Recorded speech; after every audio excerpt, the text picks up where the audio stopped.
China has unleashed a swath of stimulus measures, including cuts to its benchmark interest rate, as Beijing battles a slowdown in the world's second largest economy.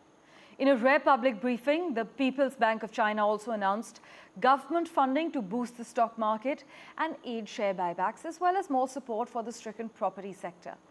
Adopting a suite of measures to reduce borrowing costs, the People's Bank of China cut interest rates on existing mortgages by 0.5 percentage points and also supported new lending by reducing the level of reserve banks must set aside before making loans.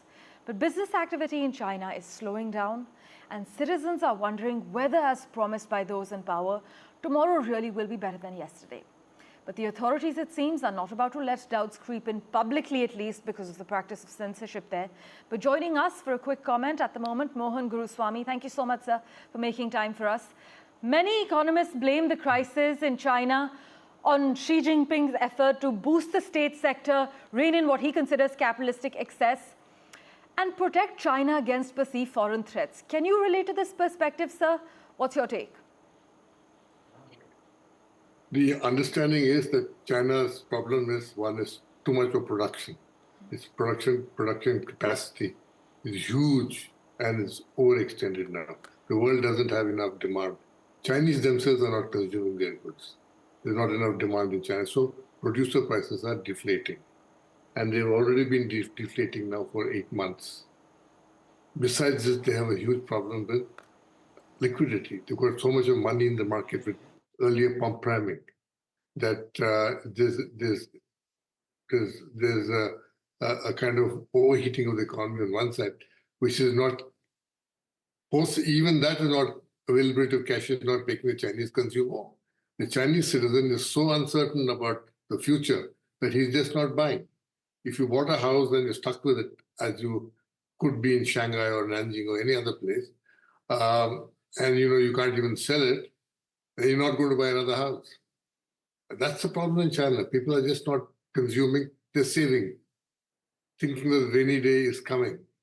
And the rainy day is being postponed for a few months at a time, but it is going to come.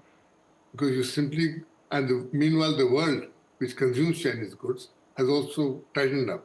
US has just put huge duties, India has got duties, Brazil has got duties, Mexico's put duties, Europe is putting duties. Some countries, the duties are as high as 200%. The EV cars, which are coming to India in such large numbers, how long will they come? There's already a demand within the industry. Indian producers are saying, you've got to get duties up because Chinese exports are subsidized. So if the world tightens up on China, the economy will get even worse. And unless Chinese citizens start consuming more, it is going to slow down. And Chinese citizen has not shown any sign of consuming more or wanting to consume more. Besides, China has also entered a demographic trap where there are more old people now than young people. Yes. And as you know, old people don't consume. They save for hoping, thinking, preparing for a worse day. And young people are just not buying either. So China is in a double whammy. In fact, some analysts remain wary that China's stimulus measures won't actually have drastic enough impacts to actually rescue the country from its economic woes. But thank you so much, sir, for joining us on The World 24/7 and making time for us.